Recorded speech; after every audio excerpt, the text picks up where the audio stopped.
Assalamualaikum warahmatullahi wabarakatuh. Perkenalkan, nama saya Regita Dwi Cahyani. Saya dari Prodi Ilmu Politik Fakultas Hukum Universitas Jambi. Di sini saya akan mempresentasikan hasil diskusi kami di mana berjudul Pengaruh Pendidikan Politik dan Kinerja Pemerintah Terhadap Pelaksanaan Hak Politik Masyarakat dalam Pemilihan Presiden 2019 di Kota Jambi.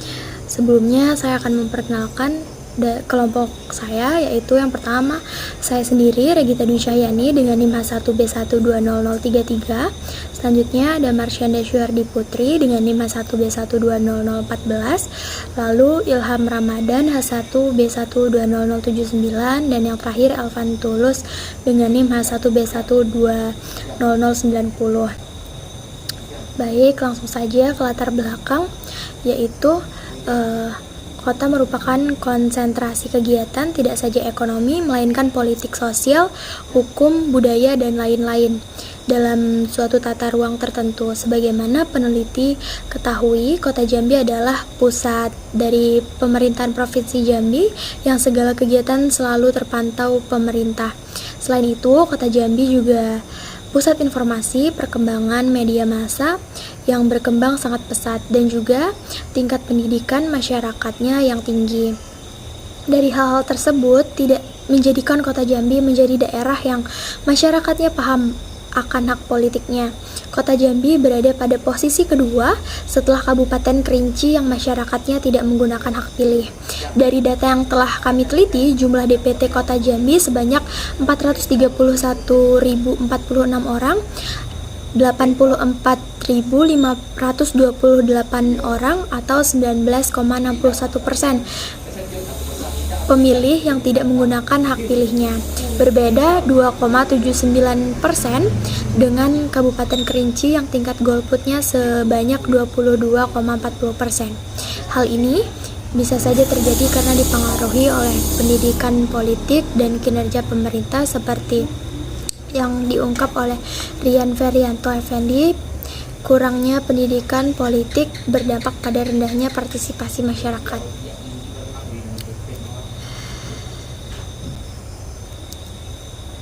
Selanjutnya, rumusan masalahnya yaitu yang pertama, apakah terdapat pengaruh pendidikan politik terhadap pelaksanaan hak politik masyarakat dalam pemilihan presiden 2019 di Kota Jambi. Yang kedua, apakah terdapat pengaruh kinerja pemerintah terhadap pelaksanaan hak politik masyarakat dalam pemilihan presiden 2019 di Kota Jambi. Yang ketiga, apakah pendidikan politik dan kinerja pemerintah berpengaruh secara bersama-sama terhadap pelaksanaan hak politik masyarakat dalam pemilihan presiden 2019 di Kota Jambi. Tujuannya yang pertama untuk mengetahui pengaruh pendidikan politik terhadap pelaksanaan hak politik masyarakat dalam pemilihan presiden 2019 di Kota Jambi. Yang kedua, untuk mengetahui pengaruh kinerja pemerintah terhadap pelaksanaan hak politik masyarakat dalam pemilihan presiden 2019 di Kota Jambi.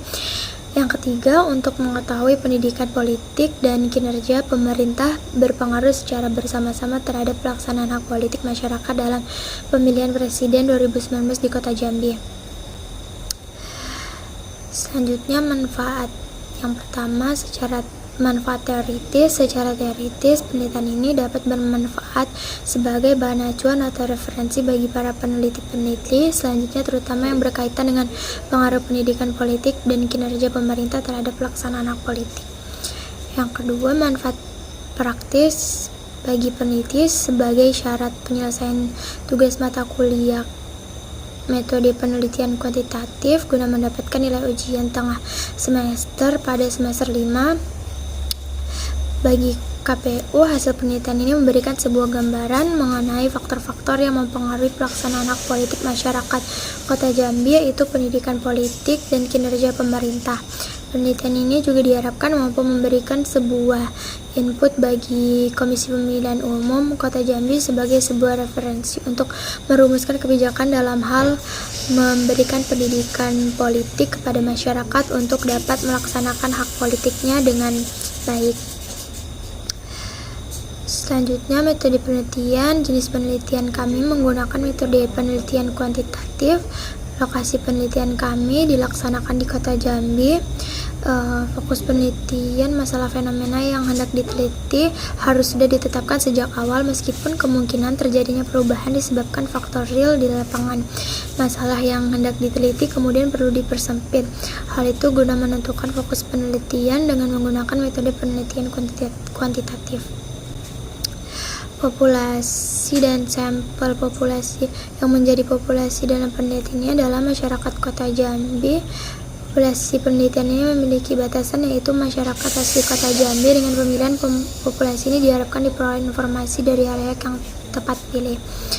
Sampel adalah sebagian dari populasi yang terpilih dan mewakili populasi tersebut. Sebagian dan mewakili dalam batasan di atas merupakan dua kata kunci dan merujuk kepada semua ciri populasi dalam jumlah yang terbatas pada masing-masing karakteristiknya.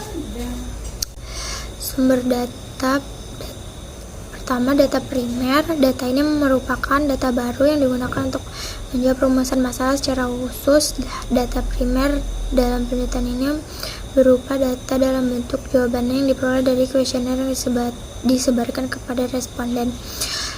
Yang kedua, data sekunder, yaitu data primer yang telah diolah lebih lanjut dan disajikan baik oleh pengumpulan data primer atau pihak lain. Jadi data sekunder itu merupakan data yang secara tidak langsung berhubungan dengan responden yang diselidiki dan merupakan pendukung bagi penelitian yang dilakukan, yang berupa dokumen, buku teori, jurnal ilmiah, surat kabar online, dan jurnal online. Teknik pengumpulan data itu yang pertama menggunakan kuesioner dan studi kepustakaan. Teknik analisis data. Rangkaian analisis data yang dilakukan adalah perhitungan data lalu penarikan kesimpulan. Baik, terima kasih. Sekian presentasi dari saya. Wassalamualaikum warahmatullahi wabarakatuh.